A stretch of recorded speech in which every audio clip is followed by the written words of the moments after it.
पे आज गोमूत्र विधि गुणन शिखा वैदिक प्रणाली केमी गोमूत्र विधि गुणन होमें साधारण गुणन सब करे बर्तमान आम दुईट संख्यार गुणन करवा गोटे दुईट संख्यार गुणन कले आम कौन कहुच्छी ना गुणीय युक्त गुणक समान गुणफल प्रथम संख्या हूँ गुणीय आम कर 38 गुणन 47 यही दुईट संख्यार गुणन करवा है वैदिक प्रणाली गोमूत्र विधि केमती करवा आम 38 लिखा 38 लिखिले दुईटी घर काटिबा दुईटी घर भितर रखा लंब भाव में दुईटी घर काटिबा आम 47 लिखा 4 7 47 लिखिले दुईटी घर भितर रखा अर्थात आम ये दुईटी संख्या को गुणन कले अर्थात 4टी वर्ग चित्र दरकार वर्गाकार घर दरकार दुईटी संख्या 2 अंक विशिष्ट संख्या को आम 2 अंक विशिष्ट संख्या गुणन करुचे एणु आमर 4टी वर्ग क्षेत्र दरकार वर्गाकार गृह दरकार ये बर्तमान वर्गाकार गृह 4टी होगा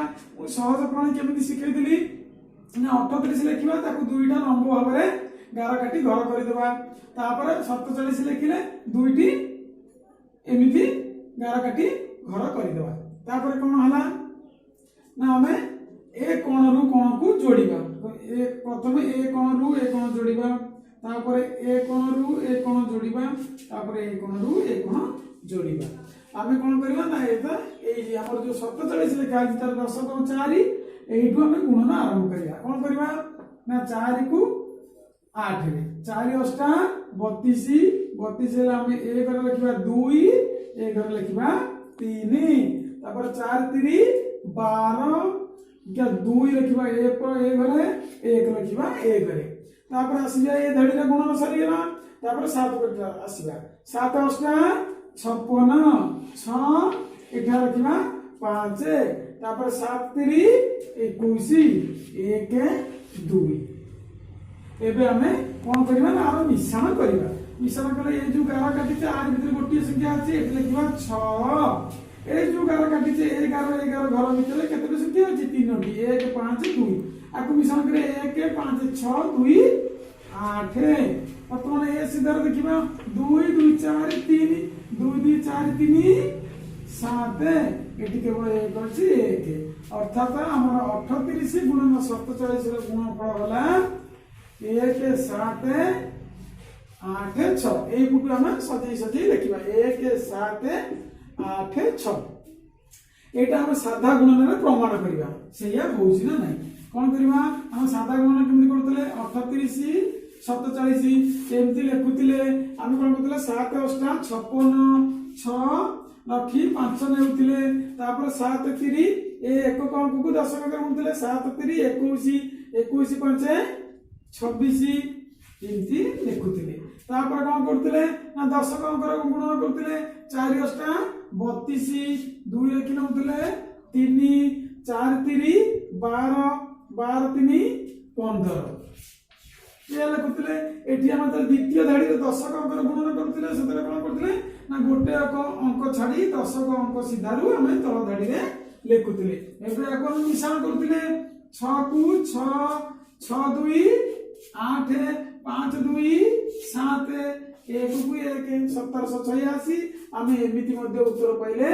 1786 1 7 8 चकु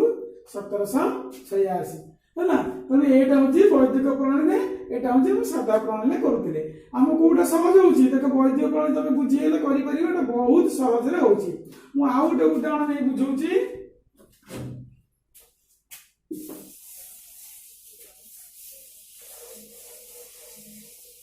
27 की 48 की 27 2 रे 7 गुणन 48 आमे सेम लिखिबा एटी समान दबा कोन बाहर लिखिबा एटी 27 लिखिबा 2 7 ताले 2 7 लिखिबा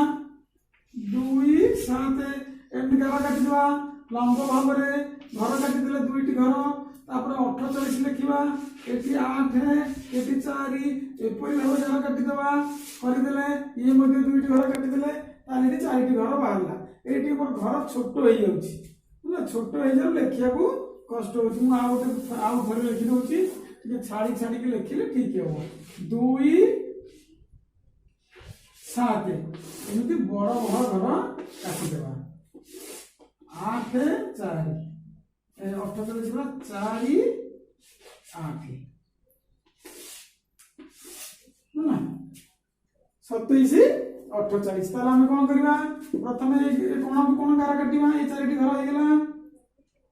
कोन गार काटिबा केमिति गार काटिबा मु तुम सिखि दितिली। तापर वर्तमान तक ए कोन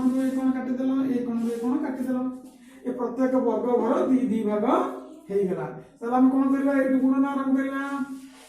आग गुणन में जा ए गुणन से जा एतर केवल गोटिए जिनिस अछि सिखिबा मु सेठी कहबी। 4 7 28 8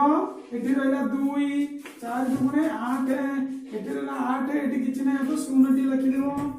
एठी रहला एठी वर्तमान ए दाडी रो गुणन सरी गेला। हम करबा 8 रो 8 7 56 एठी रहला 6 एठी रहला 5 8 दुगुणे 16 एठी रहला 6 एठी रहला 1 वर्तमान सरी गेला। हमर मिशन आरंभ हबो। मिशन केमति करबा एठी 6 को 6 गोटी लिखले 6 लिखले। तापर देखो ए जो 11 भीतर की अछि तीनोटी संख्या 6 5 8 6 5 11 8 19। आमे जो पूर्व उदाहरण रे करितिले से पूर्व उदाहरण रे कोन नथिला ना 2 अंक विशिष्ट संख्या हेइ नथिला। एठी वर्तमान ए तीनटा मिसिला परे 2 अंक विशिष्ट संख्या टी हेइ गेला। कोन 6 5 11 8 19 2 अंक विशिष्ट संख्या जते बेले हबो सेते बेले कोन करिवो ना 9 11 ना 19 टी हेला मिसिलारु मिसर कोन खाली 9 रखिवो। बाम पट अंक जो 1 टा पूर्व ए तार पूर्व जो मिश्रण करिया हम सेथिरे मिसेइबा। एठी गयो तीनटा संख्या अछि 1 8 9 1 8 2 1 8 9 2 11 एपटे जो हमर 1 थिला 1 मिसे 12 करिया एठी भी 12 हेइला 2 अंक विशिष्ट संख्या तने एठु 2 रखिबा पुनी 1 नबा 1 नले एपटे हमर एठी मुडी मिश्रण करिया कथा। एठी आ किछि नै खाली 0 अछि 0 रे 1 मिसले 1 चले एबे हम उत्तर पाया। उत्तर केते होची ना आगे लिखिबा 1 तापर 2 तापर 9 तापर 6 1296 हैला। एठी हमर देखिया दरकार 6 गोटी अंक थला गोटी अंक लिखिले एठी 6 5 11 8 19 हे गेला। जदी एठी 8 5 13 की 6 0 0 था खाली 6 लिखा हिता तो 6 5 11 8 19 2 अंक विशिष्ट संख्या करू एठी 9 रखी 1 नला 1 तारा पूर्व घर को गला। पुनी 1 1 2 8 10 2 12 2 रखी नेला 1 एठी 1 रे 0 रे मिसी एठी 1 लिखा है हैला। तने हम सेटा को साधा गुणन में करिबा। साधा गुणन में भी करि देबा। देखिबा कोन होची 27 48 8 7 56 6 रखी नेला 5 8 2 16 5 21 4 7 28 गोटे घर छाड़ी रखिया 4 7 28 ए लखिया 8 रखी नेला 2 4 2 8 2 10 वर्तमान मिश्रण करिबा 6 8 के 9 2 की 0 मिसले 2 1 को 1 ना 1296 उत्तर ठीक अछि। तो देखो ये दुईटा हम साधारण सबले गुणन करथले एगो वैदिक गोमूत्र विधि रे किपरि गुणन होछि आ गोमूत्र विधि रे गुणन केते सहज रे हे परछि। एको तमे बारंबार अभ्यास करो। ए उदाहरण नै एगो बही रे थिबा जते प्रश्न अछि तार उत्तर करो।